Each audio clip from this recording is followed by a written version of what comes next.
that later on in my talk. But now I want to return to the theme of economic justice. Economists have long been apologists for this inequality.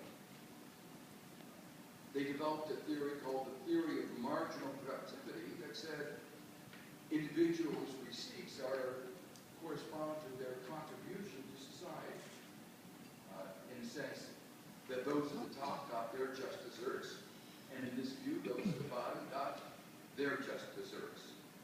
This is a view that was never true, never established, but the crisis has made it evident how false that view is.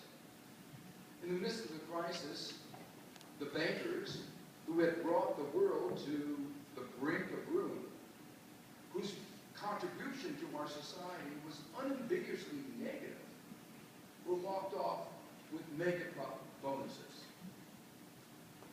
Their compensation had no relationship to their contribution. Their contribution was negative.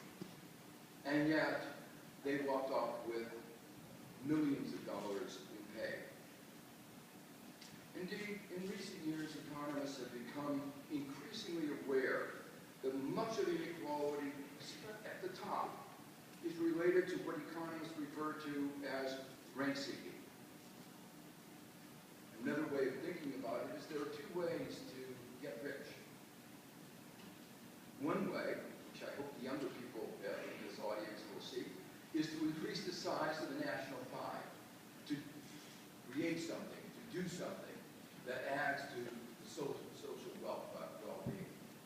But there's another way, which is to try to seize a larger fraction of the given economic pie. And in the fight to get that larger fraction, they may even destroy some of the economic pie.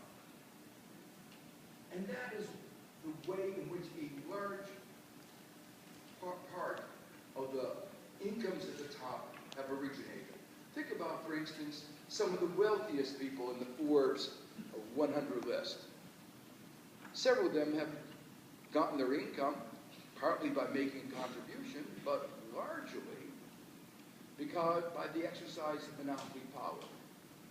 When you get rents from monopoly power, it's by shrinking the size of the economic pie, by reducing output, not by increasing it. And so that's an example of how economic rents, monopoly rents, give money to those at the top at the expense of others.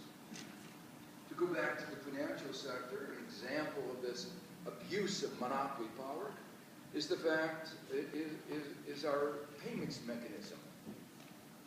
Modern technology would allow for an efficient electronic payments mechanism where it would cost but a fraction of a penny to transfer money from your bank account to that of the merchant when you go buy something.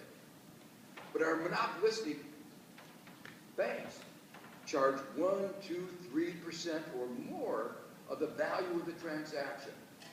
It is a tax on every transaction, but a tax that goes to private purpose rather than for public purpose.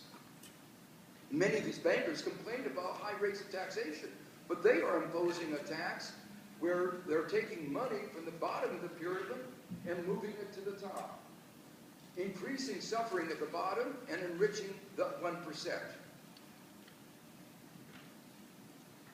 Deficiencies in our corporate governance laws allow the CEOs of some of our major companies to take an increasing share of the corporate revenue, leaving less money to be reinvested in capital investment to create more jobs, to make a more dynamic economy. I could go on, but I think the point should be clear that much of the inequality, especially at the top, is not a result of wealth creation, but of rent seeking.